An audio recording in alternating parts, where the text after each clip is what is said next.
Ephesians 5, verses 15 through 21 in the Christian Standard Bible read, "Pay careful attention, then, to how you walk, not as unwise people, but as wise, making the most of the time, because the days are evil.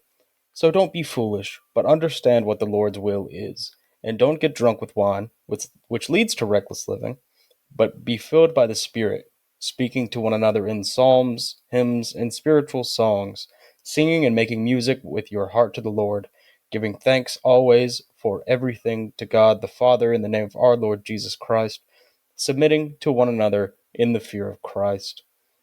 In the letter to the Ephesians, St. Paul is writing to explain how the church should behave and what it means to be the church. Here, he lists the things that the church should do together. Dan Koch, how do you think doing these things listed together help to engender church unity? I'm going to take a very practical stance here because I'm a therapist and I think in practical terms a lot nowadays. So, first of all, getting drunk does lead to reckless living. Like that's not controversial. I think that there's a lot of reasons why, certainly American Christians have sort of, you know, been more likely to include alcohol in our lives. My church serves real wine for communion. I don't believe that alcohol is sinful to drink, but I also don't believe that it has no effect on my life. Right. And so, like that, let's just say that. And then the thing about, speaking to one another in psalms, hymns, and spiritual songs, right? Giving thanks to God. This stuff it engenders community. It, in the language of positive psychology, you could say it sort of has an eye toward flourishing. It has an eye toward gratitude and awe of sort of making both meaning and sort of joy and happiness out of gratitude for the gifts that we do receive as human beings who get to walk this earth together. And so at a practical level, I think, yeah, I mean, it shouldn't be all that controversial. I think that if you get into teetotaling, I think that can be missing the point. And uh, maybe one last sort of connection here is like being someone who researches spiritual abuse and whose podcast often reaches people who have church trauma, spiritual trauma, church hurt, whatever, though any whatever category you want to use. When people are unable to do these things in a community of faith for whatever reason, whether that's traumatic or simply they're not accepted because their beliefs had changed and their church can't hold together the kind of unity you guys are working toward, that's a shame because being able to do these things with each other is good for us. It's good for us individually. It's good for us socially. It's good for our spiritual lives. Yeah, that's kind of my take. Yeah, man. Good stuff.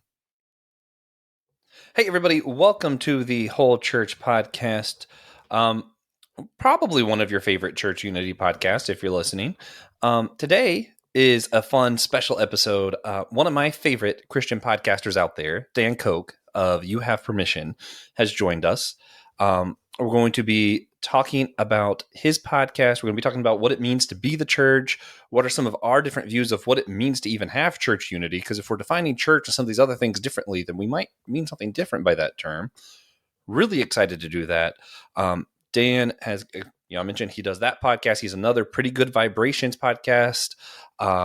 He is studying to be a psychologist. I know he's got a bunch of letters and different things behind his name and been in the Bible world for a while. Dan, what am I missing? What am I missing? Good to have you. Thank you. I'll just say I've fully decided internally that Pretty Good Vibrations is a full on just hobby for me. But if you love pop and rock music, especially if you're like a child of the '90s or spent any time in like the emo world or whatever, then you might really enjoy it. But no pressure. You Have Permission is definitely kind of the main gig. Yeah, I have a master's in counseling psychology, working toward a doctorate. I would slightly quibble. I don't have a lot of Bible experience. My expertise is more in psychology of religion. Okay. Biblical podcasts abound, and You Have Permission is not one of them. Yeah. Yeah. I mean, I think you covered it. Yeah. That's fair. All Well, right. I will say Awesome. this actually. I'll say this because of the sort of theme of unity. Before I was podcasting at You Have Permission, I did a show for a while called Depolarize, Ooh. in the wake of Trump's election, where I was sort of Oh. trying to understand political, socio-political, and religious polarization, and really kind of combat polarization in that respect. And that thread has maintained into You Have Permission. I do 2 different series of episodes occasionally. One called I Don't Believe in That God, where I talk with someone who is not religious or not Christian and sort of Mhm. try and find what do we agree on, what do we disagree on, sort of common ground. And then I have one called Worries About Progressive Christianity, where I talk with people who are more conservative than I am theologically or sociopolitically and try and find common ground there and explicate where we agree and disagree, so that people can kind of help find themselves and Yeah. find language for where they're at, but also because I just am, I think I'm kind of like a bridge builder peacemaker by, I don't know, by personality type, by Yeah. calling, whatever you want to call it. I'm just really interested in that. And I have very little patience for tribalism and us, them, and all that kind of thing. Yeah. So that's probably the further connection I'd draw. Yeah. I relate. Also, speaking of things that people might be worried about, they may be worried that I'm doing this alone, but I'm not. I am joined by the greatest co-host to ever be thought of. He's so great at so many things. It actually takes a direct move of God to convince him to stop playing ping pong and defeating his opponents long enough to join us. But he's here, the one and only TJ Tiberius Juan Blackwell. Welcome back to your show. Thanks. Yeah. That never gets old. Never gets old. No matter how big the buildup, it's just things. And I am Joshua Knoll. If you didn't catch on or clicked this podcast somehow and didn't read anything about it, that's who I am. I'm Joshua Knoll. Biblical studies degree from North Greenville University, working towards law school, seminary, different stuff like that. But basically just a guy who cares about church unity. And here with TJ. Yeah. And check out the Anazao Ministries podcast network. We've got a bunch of shows on there, a couple shows like this. You can also get a paid subscription on Apple Podcasts, and you get all the extra content from all of the shows. Pretty good stuff. Check out the Anazao Ministries podcast YouTube for videos of the shows and others, and rate and review our show on Podchaser or Apple Podcast / Spotify for maybe a chance to win a gift card or something. Who knows? Yeah. Maybe I'll go Mostly through just to there and help. just choose somebody. That'd be pretty funny. Maybe. This guy, he seems cool. No guarantee. Yeah. Not like a raffle, just TJ will pick. Yeah. Yeah. Well, yeah. So that being said, I do have a favorite form of unity, Dan. Do you prefer Dan or Mr. Coke, or doesn't matter? Oh, Dan, please. Okay, Yes. cool. I figured, but then I was like, I should ask. I'm a former punk rocker, man. I mean, I can't, Yeah, that's fair. Well, my favorite form of unity involves a spiritual practice we do on the show of silliness. I firmly believe that just being goofy is like the ultimate thing that engenders unity. No one has watched A Silly Song with Larry and hated their brother for it, I don't think. Probably true. They probably have. I don't know. But today we're going to go with a silly question, and we'll start. Give you time to think about it. What is the worst song you can think of to include in an action film's soundtrack? I don't remember writing this question, so I'm going to throw it to TJ first so that I have time to think. Yeah, I think this was divine inspiration. There's no way even you could write a question with so many different answers. like I just, the possibilities are truly endless here. Legitimately, almost. I'm going to pick the dumbest answer ever because I was talking about this song earlier. I don't remember the name of the song, but cool. Doja Cat sings a song about how she's not a cat, she is a cow. Moo. I'm going to pick that. There's just no way that would ever fit an action film, not a serious one anyway. Maybe a new Green Hornet or something. It's called Moo? Yeah. Perfect. Yeah, that. I'm picking that one. Just goofy. Just really piling on the silly here. Yeah, I can see it in my head, though. They're in disguise as cows. Of course, you could see it in your head. It could be in an action sequence in an animated children's film. It might actually really work there. All right, I'm Oh, gonna not change my not answer that then. song. I'm gonna change mine then. Where is my hairbrush by Larry the Cucumber? I can't think like if there's an instance where that works, then I give up. Yeah, that's tough. Maybe I'm destined to be a director, but I can see it. I don't know. All right, TJ, what is your answer? I'm gonna go with "Calm Down, Fon" by Cœur de Pirate. Sure. Québécois artist. It's a French song about being in a love triangle. I'm just gonna have to take your word for this one. I'm sure you've made me listen to it, but my brain doesn't like hear French and then immediately like associate it because I just don't know French that well. Yeah, it just wouldn't work. I believe wish that you hadn't mentioned VeggieTales so much because it's kind of scooping the humor here. But you know how there was that meme going around where it was like the rawest footage you could find, like, you know, a slam dance pit or whatever with the VeggieTales theme song. No, And that was going around. If you like to How did I talk miss to that? tomatoes, so that's my pick. And I swear I thought of that before you made 2 or 3 mentions of VeggieTales leading up. I wish I had gone first, man. I should have offered, but that's my pick. I Backup don't know what he's answer. on today.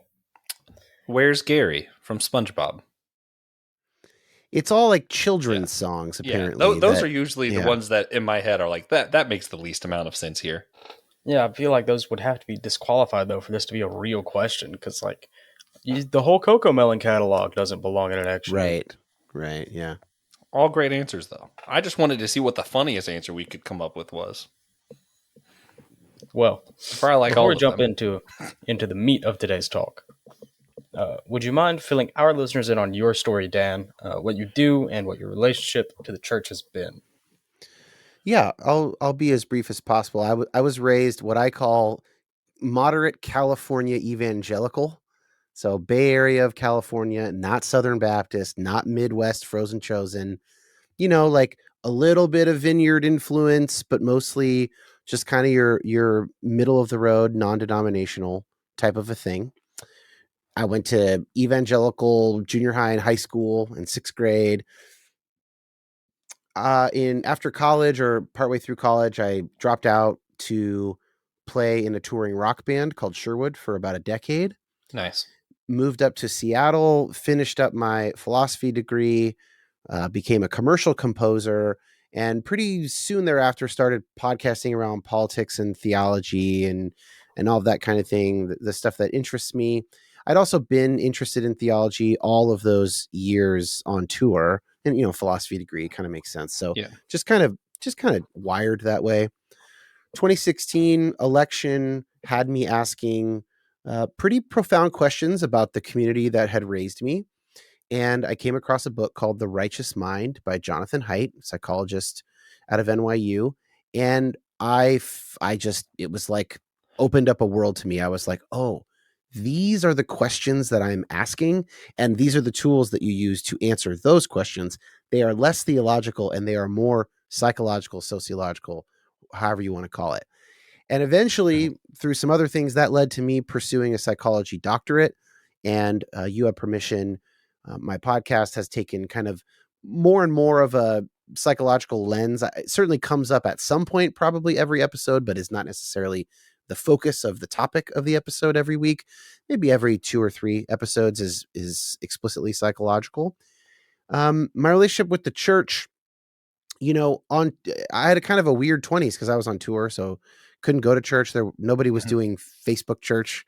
I mean, I'm sure there was like televangelism or whatever. I could have theoretically, I would sometimes listen to podcasts or like website recordings, like from Rob Bell's early church or whatever, when he was still an evangelical pastor. Like I would download those to my like brick iPod back in the day. And so I kept like some connections. And then my wife and I attended a Presbyterian church in America, a PCA church in Seattle.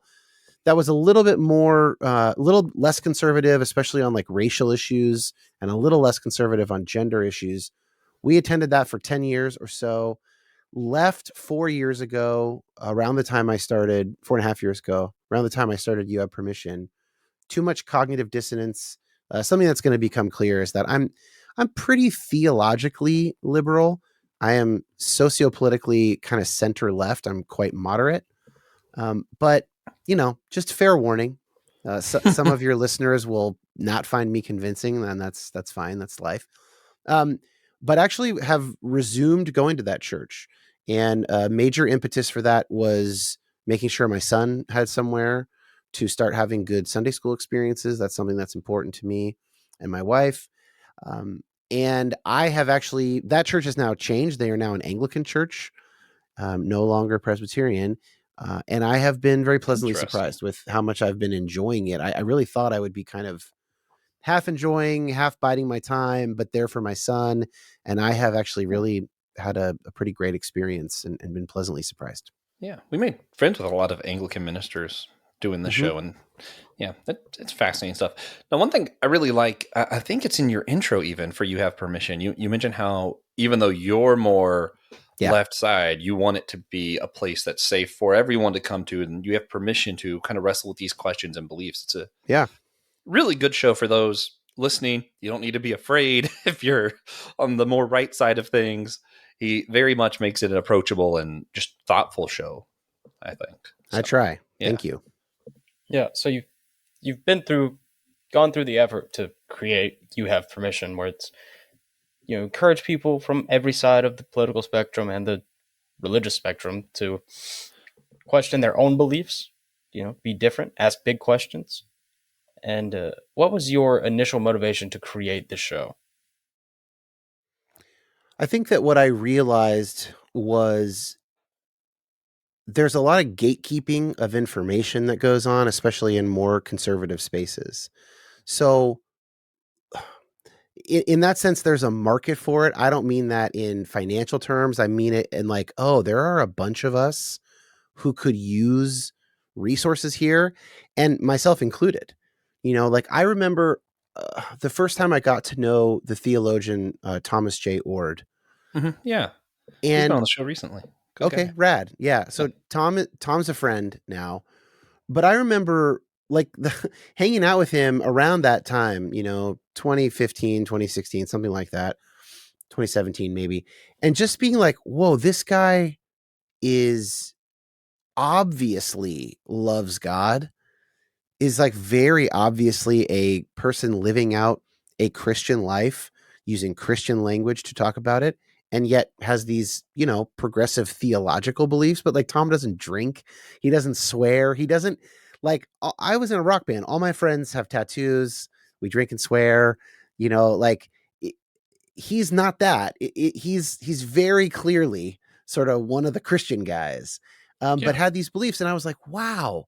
And it felt so calming and kind of reassuring that, like, for me to have had these more theologically liberal intuitions throughout, from college, undergrad on, I was like, oh, okay. And, there were some other shows doing this. The Deconstructionists had already started. Liturgists had started.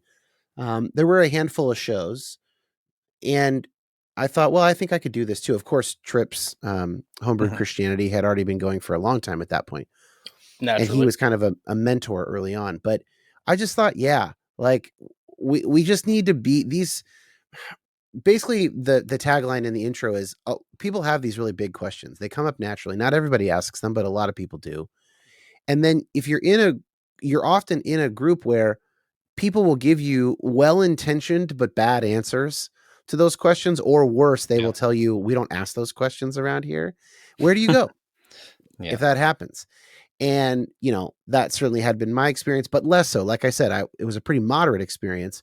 I can imagine how much more kind of humidity and barometric pressure is kind of weighing down on people in other circumstances. Oh, yeah. And I knew how to use audio. So I thought, let's do a podcast about it. Yeah. I mean, it makes sense to me. At this point, I feel like Tripp just had like the first podcast. Yeah. It really starts to seem that way after a while. The first ever podcast. Yeah. Yeah. Whenever we write the podcast Bible, that's going to be Adam. Yeah. Adam is Homebrewed Christianity. Yeah. Yeah. Yeah. Yeah, what's funny is you're talking about like the big questions and like unsatisfying answers. I think that's Dr. Ord's biggest criticism of me is I'm a big fan of mystery and using the mystery language, and he Hmm. does not like that. He's Yeah. like, that's not a Yeah, real answer. And I'm like, Yeah. He well, hates he's a the Greek he's a Orthodox. he's a Kidding. theologian, really a philosopher. I mean, depending on where you want to draw the line there, the Yeah. kind of theology he does is basically philosophical theology, problem of evil type stuff. And Tom wants to have like a coherent sense of how things work. He could be wrong about it, but he wants it to be consistent and coherent. And I think that, I mean, I totally understand that. I actually think that probably if more of us had that, that would be better. My approach is a bit more experiential, and obviously becoming a therapist and kind of leaning that way makes sense. And I'm a little less worried about having that coherent view. But I think especially for people who are either geared that way, sort of personality wise, or people who are having to reestablish an identity as their old one's not working anymore, then it can get all the way to necessary to have something consistent and coherent so that you're not adrift, essentially. And so I love that Tom works toward that consistently, toward something coherent and consistent. And then you can quibble, with his various premises, and that's fine. Yeah. To kind of wrap up the Tom Ord love session here, we are doing another thing with him coming up in June. He's going to be talking with us some about because we touched on this the last time he was on, this idea of if we can disagree in our theology and then do something practical together still. Specifically, I think we were talking about like the LGBTQ community, how we have different ideas of what it means to love them. Can we still practically be in unity?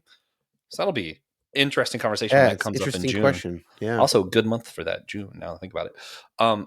But yeah, no, it's funny for me, the whole mystery thing. I understand why people find the coherency thing a lot more attractive.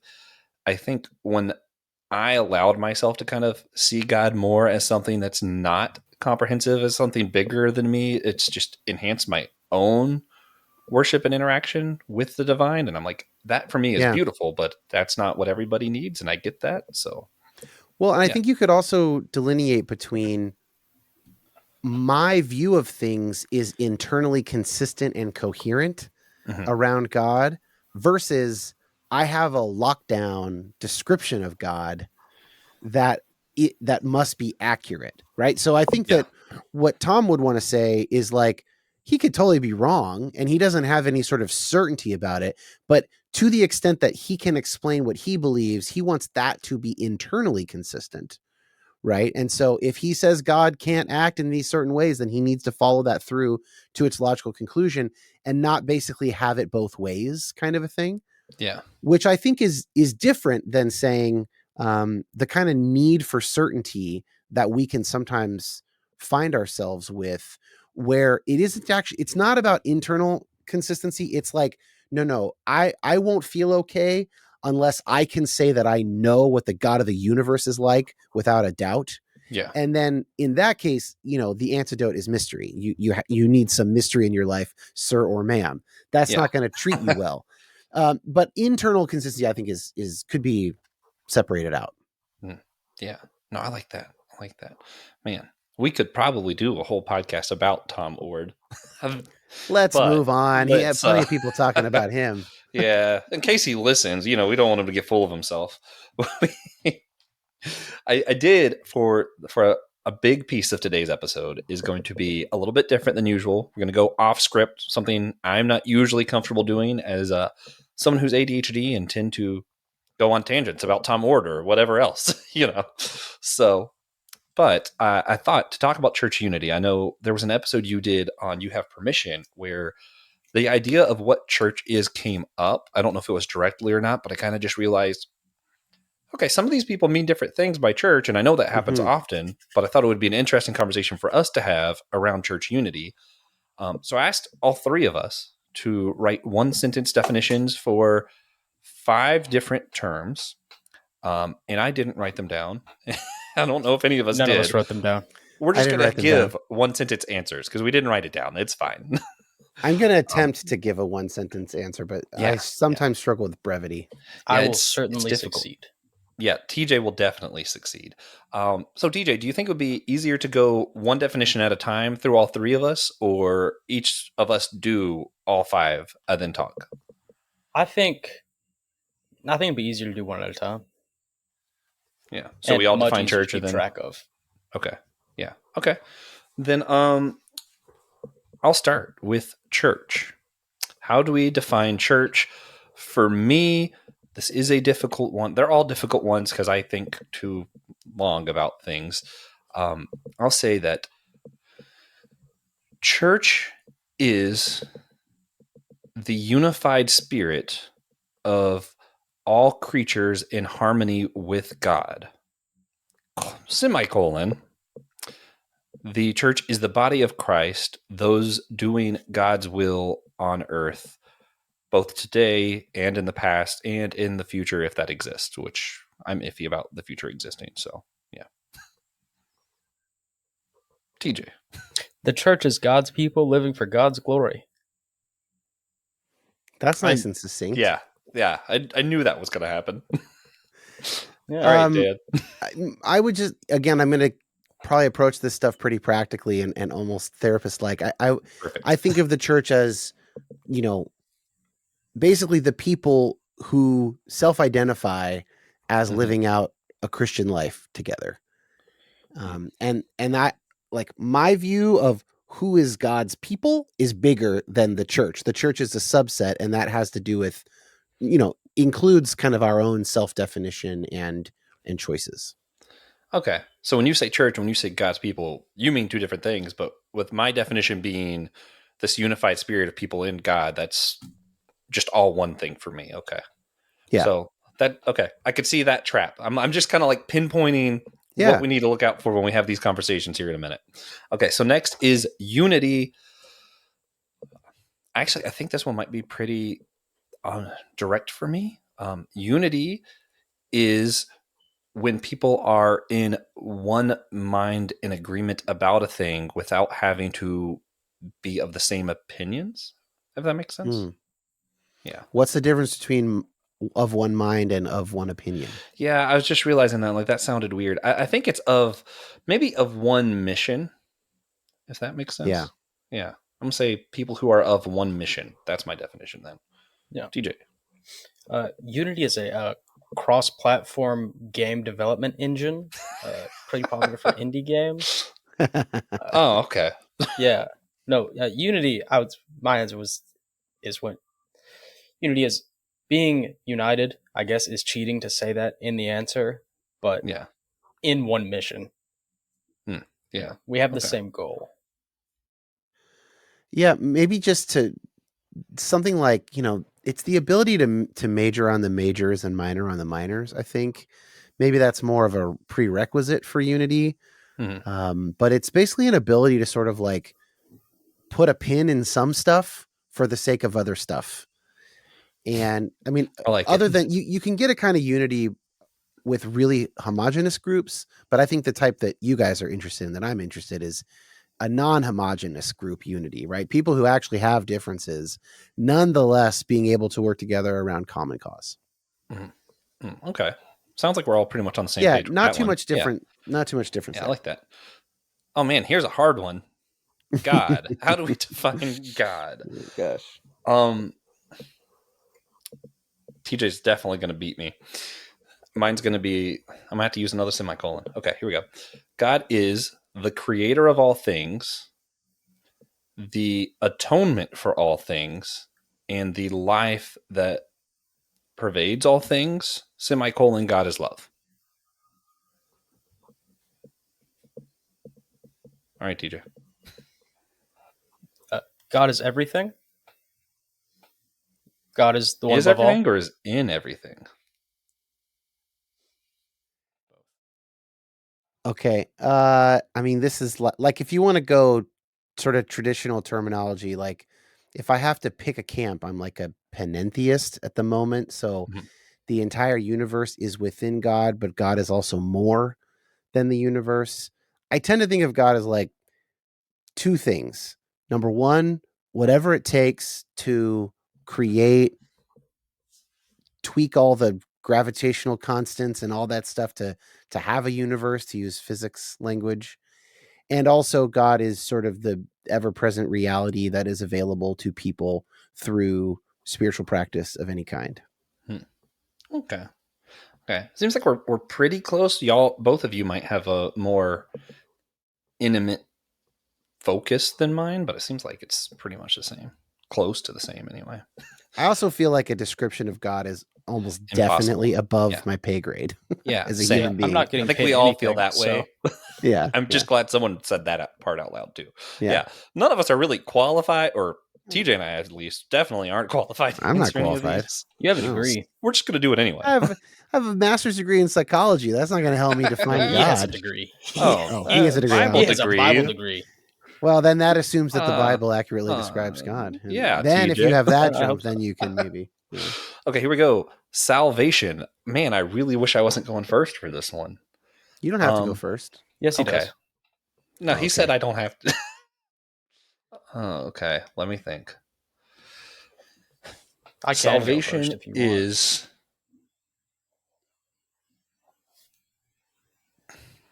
Man, I'm going to use more evangelical language than I typically like to. I don't like to be put in a camp, but salvation is when you speak in tongues. Yeah. No, salvation is when you die to yourself and the selfish nature that we have to be transformed into harmony with God's spirit, which is love. Yeah, I'm going with that. Okay, TJ. Yep. Salvation is the preservation of your spirit through his grace. Great economy of words, TJ. Thank you. I'm going to say salvation is what happens when God puts things right. And parentheses, we're generally participating in that putting things right. But hopefully after we are dead, God puts other things right without really much help from us.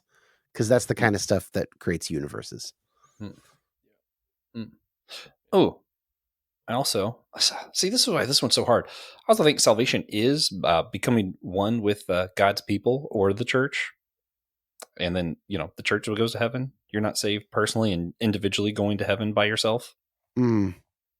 Right. Oh, man. But, there's that whole vine allegory. There's a bunch of salvation allegories that tend to kind of have more of a picture of a collective than a singular.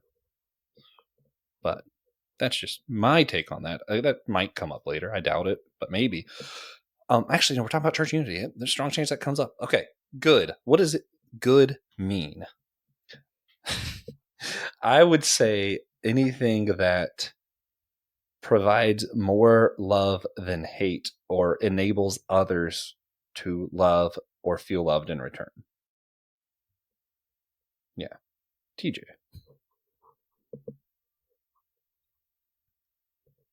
This is actually the hardest one, I think. My first day of my first philosophy class as an undergraduate, the professor wrote the word good on the board and asked us to define it and watched us all chase our tails for 45 minutes. Yeah. Yeah. This is the ultimate question of moral philosophy and maybe really most philosophy. This is the hardest question maybe to answer in human language. Yeah. So do it in a sentence, TJ. Yeah, no problem. Just one sentence. Hardest definition there is. Well, good is anything that is not inherently bad, which I was not asked to define. All right. I like the cop out. Okay. Privation. Okay, good is, I don't know. We call That's a good good answer. things that line up with God's just flourishing, beautiful intentions for the universe. Something like that. It's kind of a cop-out. Yeah. I like that too, though. Okay, cool. So then, with all definitions in mind, just kind of off script for a bit, how do we have church unity, and what is church unity? Let's start with what is church unity. Yeah. Dan, what is church? Oh, okay. TJ has something. Dan's the guest. Yeah, but you speak so seldomly. I'm just intrigued. Yeah, let's get TJ on there. Church unity is when the non-church goer, the non-Christians, can tell that God's church is trying to accomplish the same thing. Mm-hmm. Mm-hmm. So, in other words, it will never exist. That's that only if might we be a stop little the show. bit. Yeah, I mean, well, I'll tell you what I don't like about that, TJ. Not that I don't like where you're coming from, but there's like almost like a PR consequence angle there of like, in order for that to happen, then the media has to like cover it a certain way because that's a big part of what we think is going on.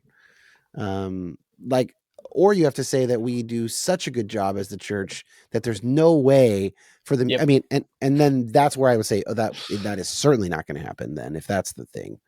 Right. So it's all this push and pull of, I don't know. I wouldn't want it to rest on the perception of people, I guess is what I'm saying, because our perceptions are bad a lot of times and they are formed, very rarely by evidence.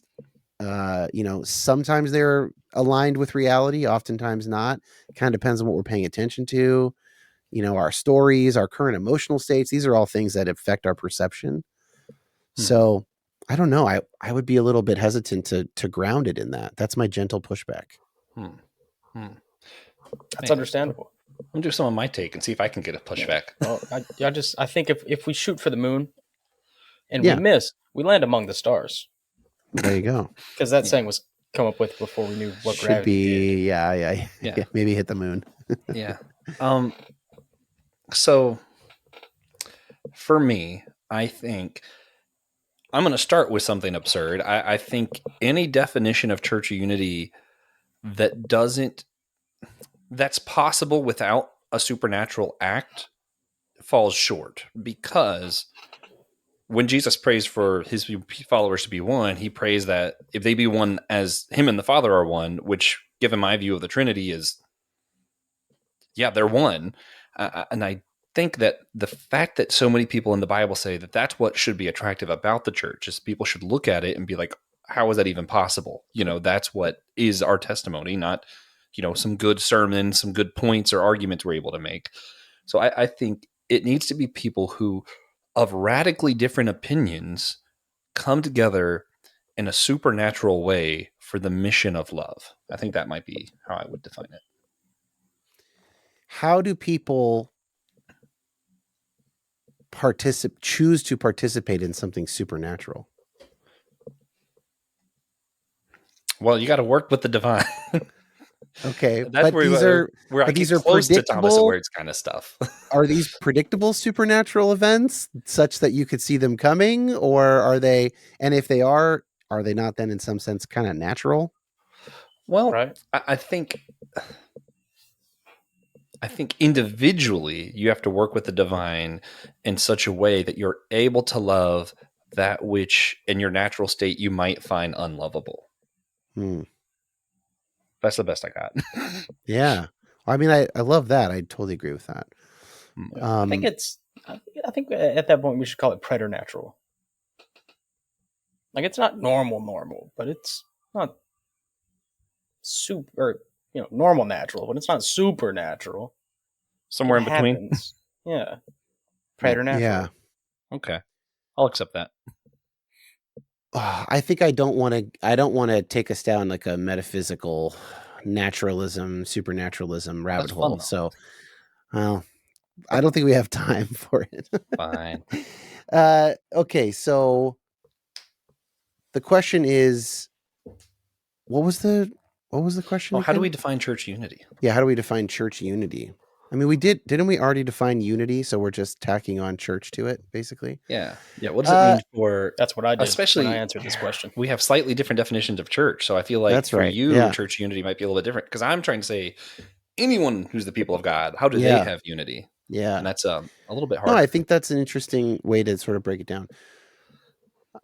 For me, again, my definition of church is sort of people who self-understand themselves to be a part of Christianity and doing that.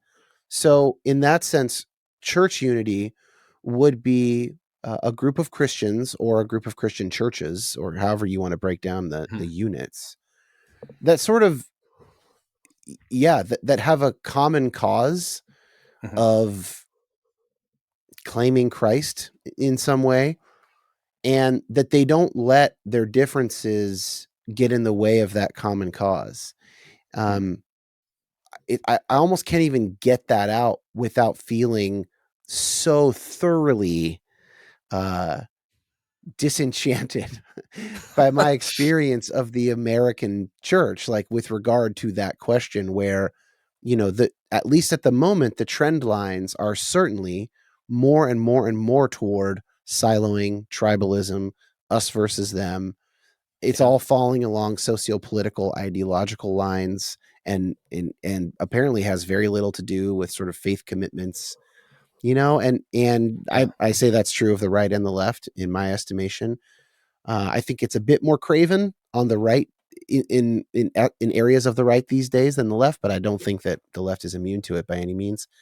And so like it kind of is making me depressed to think about church unity, if not like capital D depressed, but like, man, it's kind of sapping me of our motivation. show is depressing. Well, I just think it's bleak out there right now in that respect.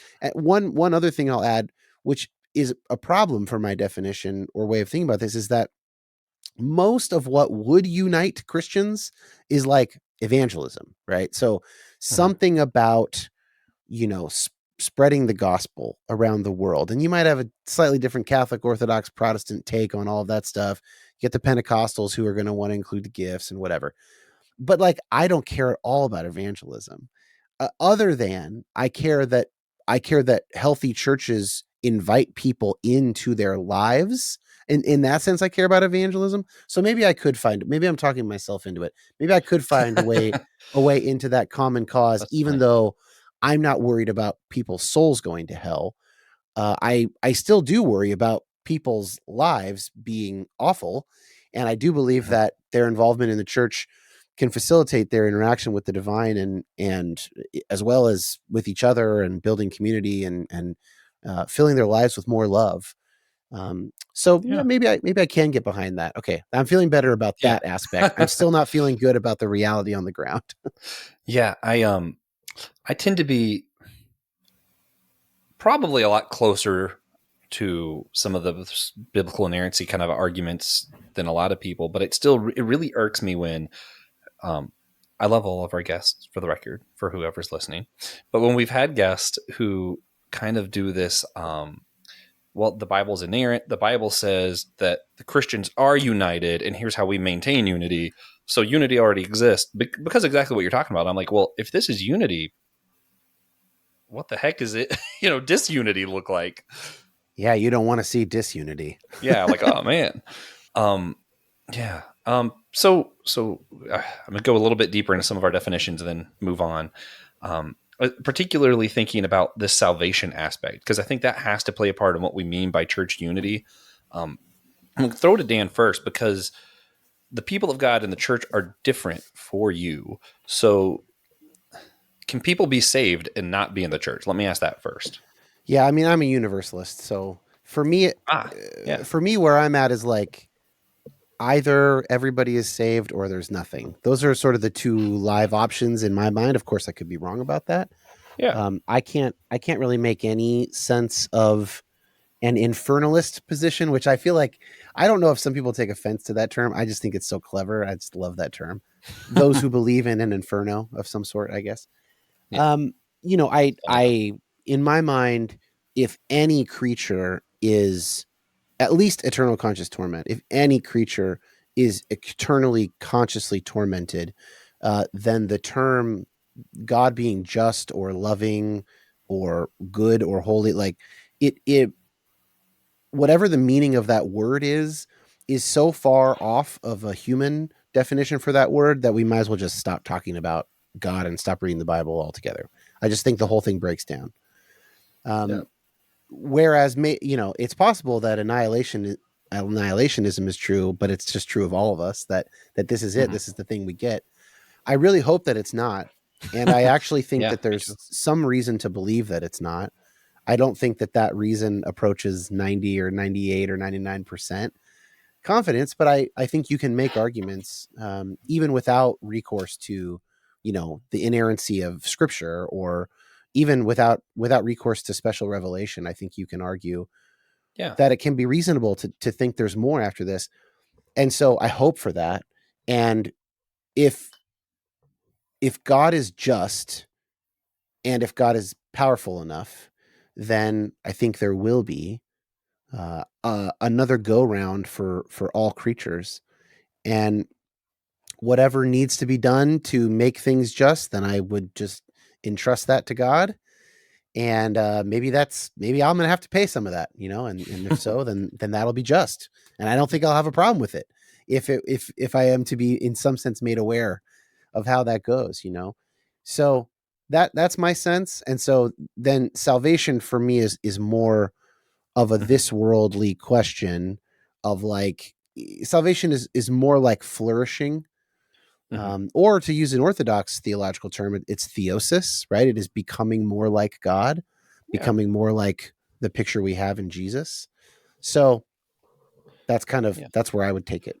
So if creation is heading that way, and you said you were a universalist, so God's Mhm. kind of saving everything.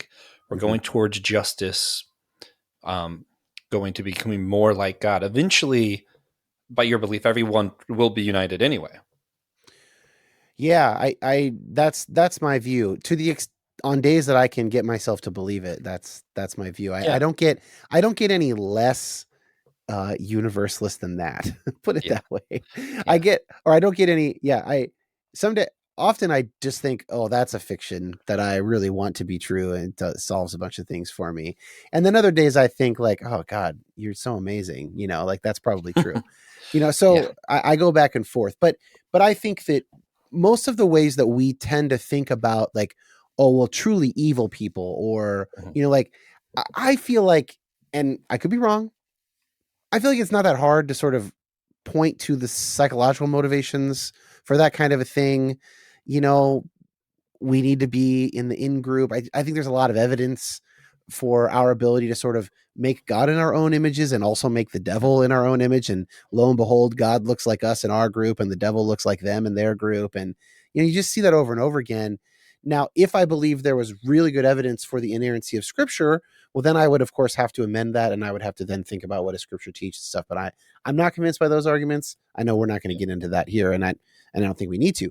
Yeah. No. So that's kind of where I'm coming from. Yeah.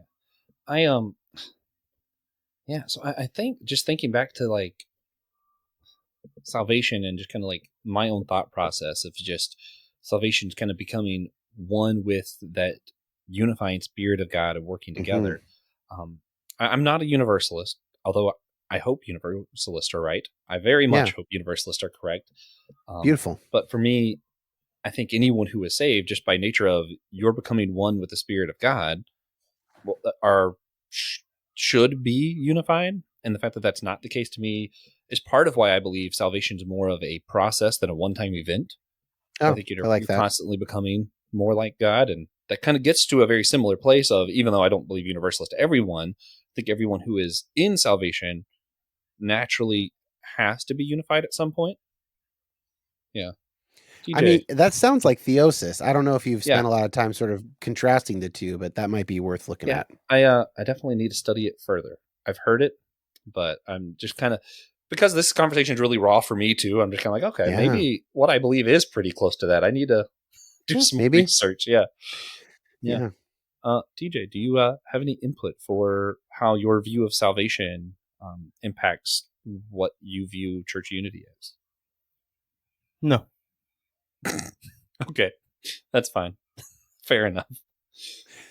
TJ, I wish I could get away with hosting a podcast the way you do. I need to It's have a co-host for that. You yeah, got it's to a have a special straight skill. man to play off of, and I don't have that. So Yeah. It's pretty great. I got some professional jealousy right now. You just gotta get in when you can. You just gotta know a guy who needs to make his podcast slightly more entertaining. Yeah. And who talks too much on his own? Yeah. TJ kind of offsets that. Yeah. All right. Well, TJ, I think we're good to move on then. All right. Are you sure? Yeah. Yeah, I think so. Okay. I could keep going forever, but that's not wise. So, Dan, are there any questions that you always wish to be asked when you get interviewed that we haven't asked you yet? I mean, I saw that question in the prep document, and there aren't really. Like, I'm always kind of curious what other people will be curious about. And this has been really interesting. So no, I don't have anything I would wish that you would ask me here. Okay. Well, then I'll come up with one. Okay. What is your favorite Sherwood song? Oh, bringing in Sherwood. I think my favorite Sherwood song, and it's changed over time, but I think it is a song called For the Longest Time, which is on our second album and was, I don't know, kind of a single. We didn't really have singles, but I just think it all kind of came together on that one, even though there are some things I would change about the production, which is my fault. I'm going to throw one too, because I'm disappointed that we didn't talk more about psychology. Okay. Dan, throw one. Just in general, because weirdly enough, I don't know a lot about psychology, but I've read a lot of books about how Christians have handled the topic of psychology. Oh yeah, interesting. Just because yeah. I find that really interesting. Because I was like, Yeah. why of all scientists have we decided to bully this one? So I guess that's my question. I don't think psychologists are the only scientists that Christians have had problems with. Oh yeah, Galileo would like a word. Yes, Geologists, astrologers. Yeah. But I mean, I feel like so much of, especially like when you get like the different views of Christianity and psychology, I'm like, there's a lot of like hostility, and yet a lot of what people mean when they're talking about like pastoral care is a type of psychology. So I'm like, what? Do you just not like the term, or like what's going on here? What has been your experience, I guess, as someone pursuing psychology who is tangentially related to the church, I guess? I probably conceive of it as a natural consequence of a discomfort with science more broadly. So, and psychology also kind of early on, like the first, so Freud is like the teens and 20s, of the 20th century, and kind of getting into the popular lexicon around the Great Depression, stuff like that. I mean, I could be slightly off, but ish, and a lot of the early big popular psychological names were pretty adamantly atheistic, or seeing themselves as sort of describing something better than religion could describe it.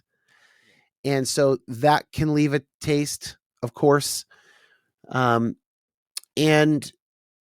so that's a part of it. And then there's the general kind of scientific thing, which is like, depending on the way depending on the specifics of your Christian worldview, you might just be suspicious of anybody who is claiming to have causal knowledge of things or be able to explain them better or whatever. And so what I find is that churches and individuals who are more broadly open to science are also more broadly open to psychology. But I also think that those kind of popular conceptions, like God is just like a big daddy issue, that's kind of like a Freud thing. Like that gets into the popular consciousness. And then if you're Christian, you're like, well, I mean, that doesn't seem true to me. So maybe I don't need to, maybe psychologists are wrong. And unless somebody sort of explains to you the difference between Freud and Jung and cognitive therapy, and, like you might just think, oh, Sigmund Freud, like the atheist guy, and so that's kind of probably done a lot of work as well. See, that makes a lot of sense. I've always, which I think maybe I just think less of people than I should. I for some reason, I've had this like assumption that it was like pastors feeling like someone's like sneaking in on their job, like spiritual care and caring for people is supposed to be our thing. And now these guys are coming in and. Well, I think it again, if you're a pastor, it kind of depends on what you think you're doing. Like, what do you think your job is that God is calling you to do? I think, in my opinion, the best pastors, and I found my personal therapist, who is the one who encouraged me to become a therapist, through my pastor, my current and former pastor, John Harrelson. And he had a list of referrals, and I came to him with a problem. He's like, you know what? I don't think this is a problem I can handle. It sounds like therapy would be good. Here's a name of a guy I think you would mesh with really well. And lo and behold, he's been my therapist for 10 years. So, That's awesome. you know, and so that is ideal. But a lot of pastors think, and I understand why they think this, but a lot of pastors think that they uniquely, in a qualitatively different way than everybody else in their congregation or their city, have a direct line to God and God's wisdom. And therefore, why would you want anything other than a pastor for the deepest and most difficult questions? If I've got the stuff of God and I'm God's Yeah. representative on earth, then I don't see how a therapist is going to do a better job than me. And, you know, I would quibble with that perspective for Sounds a reasons I little probably don't have to arrogant, fill out here. Yeah. Interesting. Okay. Yeah, I was just kind of curious about your take on that. Yeah. But one thing we do like to ask all of our guests, and it's going to be, I think, particularly interesting since we actually spent a good chunk of our episode defining church unity. Yeah. We like to ask everybody, like, if you had to give one practical action, something tangible people could go do that would help better engender unity in the church today, what would it be? Watch a documentary about a Christian group or group of people that are very different than you, and just watch the whole thing and try and withhold judgment. Just put yourself in their place and imagine if your experience had been their experience. And then maybe talk about it with a few people in your church or small group or something like that. Yeah. Maybe pray for them too. Yeah, praise for them. Yeah. Always a good thing to do for people. Link up, sort of link up spiritually with them. Yeah. Man. Yeah, we'll publish super a whole practical. church approved list of denominations whose documentaries you can watch. No, we will not. Waco does not count. Yeah. Oh gosh. Yeah. So Waco does not count. Yeah. Waco does not count. Good Maybe documentary. we'll publish a list of things that don't count. I mean, there might be like a Chip and Joanna Gaines documentary about from Waco that would count, but just not David Koresh. Yeah. So, what would be the repercussions in the world around us if everyone watched a documentary about a different church than theirs? I mean, I think that, you know, I'm sort of typical liberal or progressive personality type, right? I'm like very open to new experience. I want to travel and experience new things. So part of this whole thing is like kind of that part of my personality. And I don't think that it's my job or therapist's job or your guys' job to turn everybody into personality liberals. I don't think that that's what we're here to do. No. But I think that one of the main streams in Jesus's teaching is to sort of dislodge the calcification of like, well, we are God's chosen people. We don't need the Samaritans. We don't need, you know, whoever the sort of out group is, you know, God can raise children from these stones. And sort of like when Jesus is asked, who's my neighbor, by some clever scholar, Jesus tells the Good Samaritan parable. It is literally the person you don't think it is. That's your neighbor. So I think it broadly lines up with something like that of imagining our neighbors as ourselves in some way. So I think if everybody did that, then we would be at least somewhat more likely to live out the Sermon on the Mount. Man. Yeah, wouldn't that be nice? Wouldn't that be nice? So before we wrap up, we like to ask everyone to share a moment that they saw God in recently, whether that be a blessing, a challenge, a moment of worship. I always make Josh go first, and seeing as this week he hasn't abandoned me and is here to be on his show, I will be making him go first. Your show. But I last weekend got to officiate a wedding. So only the second I've ever done. I don't really do that, but there were some dear friends of mine, so I was happy to do it. And just talking about the story of their love, the story of what is love, and just kind of exploring that. And for a moment, I had to go get my clothes before I left. I didn't leave after everybody else, so some of the reception was still going on. And just when I walked back to my car, seeing people through the window who were dancing, just having a good time, there was just this moment where I had to stop and just take in the joy that people were having and just realize, man, God made a pretty good place. Good's a fun word today. Yeah. Yeah. So I will go next. Oh, So I'm one sure there's second though. The wedding was from one of our patrons, so shout out Russell. true. Yeah, Just thought that was necessary. Yeah. Little whole church fun fact: I've been to half of the weddings that Josh has officiated. Yeah. Also, Nice. if you're a patron, was I'll do a wedding supposed for to you. I was supposed to be at both, for the record. The other one was just too far away. But for me, my God moment, just recently attended my. I'm not sure how common this is. I've lived in the Mhm. South my whole life, but I've never heard of a wedding cookout before. Perfect. Attended my cousin's wedding cookout. It's like a wedding shower, which a bunch of people also were not aware exist. Hmm. It's like a baby shower, but for a wedding. But it was great to be able to see so much of my family that I don't normally get to see. My cousins are still my cousins. Yeah. So nice to see them and to celebrate my actual cousin and his special day, which is coming up, and to get to be able to spend time with them and, shower them with gifts for their wedding. It's such a nice, humbling experience. It's just great to see happen. Nice.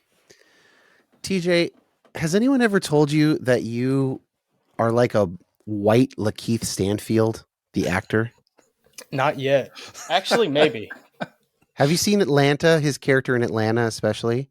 Yeah. Do you see what I'm getting at? I get it. Okay, you like your sense of humor and your like you talk like him. If I close my eyes and kind of see him, okay. Southern. Good There you show. go. Nice. So this is maybe not the most recent one, but like I've been trying to, in the moment, sort of express gratitude and or awe when whichever one it is. And I did a live event, a You Have Permission event in Seattle in March. And during our final panel of the day, I had 4 of my best friends on stage with me and, many other friends in the audience and a bunch of people I didn't know, a bunch of people I was about to meet or had met that day. And just like, I allowed myself, like, I took 60 seconds and I didn't listen to Trip, talk about something because I'd probably heard it before. And I just like looked out at everyone and I sort of addressed God and just was like, I'm just soaking this up. Like this is so cool. It's just cool that people would want to be here, that this could be useful for them.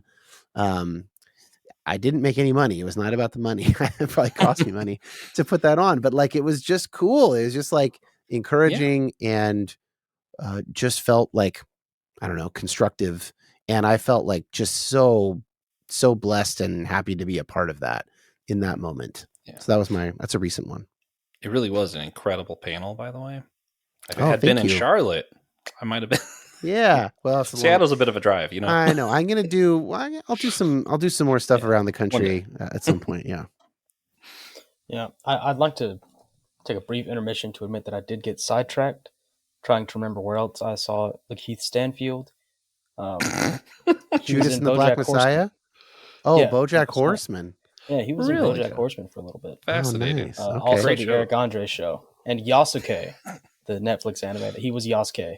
He's done. I mean, that one I don't know. Yeah. He might be my. He's among my top 5 favorite actors. He's also in Sorry to Bother You. The film. The lead in that film. Good. So great. But if you enjoyed the episode and are listening, please consider sharing it with a friend or an enemy. Share with a cousin. Share with one of my cousins. Yeah. They're not busy. Yeah. Preferably. Because it's more likely to share it than other people, you think, right? So you can also check out Discord. Chat with us on our Discord server in the notes. We'd love to get some higher activity over there. And if you're listening to the show on Captivate, go ahead and leave us a one-time tip. Yeah. It's a pain to manage a subscription. And we know that a lot of you would support the show if it were simpler and you wouldn't have to, do it, go back, cancel that $10. So if you are feeling generous, there is a one-time tip option on Captivate. Yeah. Also, our website has that Captivate thing there. But Yeah. And if you want to hear other shows like ours, just check out the Amazon Ministries Podcast Network. In the show notes, we'll have links to all that as well. Right. And we hope you enjoyed it. Come back next week when we will have Steve Copeland joining us. Then we'll interview Russ Petrus and Elizabeth Donnelly from Catholic Women Preach about their ministry. After that, we'll have another roundtable discussion, which are my favorite episodes to record. This time asking how the church is different from a cult. And finally, at the end of season 1, Francis Chan will be joining us. Even though he doesn't know it yet, and I think we've had more critics of Francis Chan than proponents of him, but that's fine. Yes. He loves that, I'm sure. Yeah. We are the whole church. Yeah. Come on, Francis. You gotta be a little understanding. Needs to be more ubiquitous. Yeah.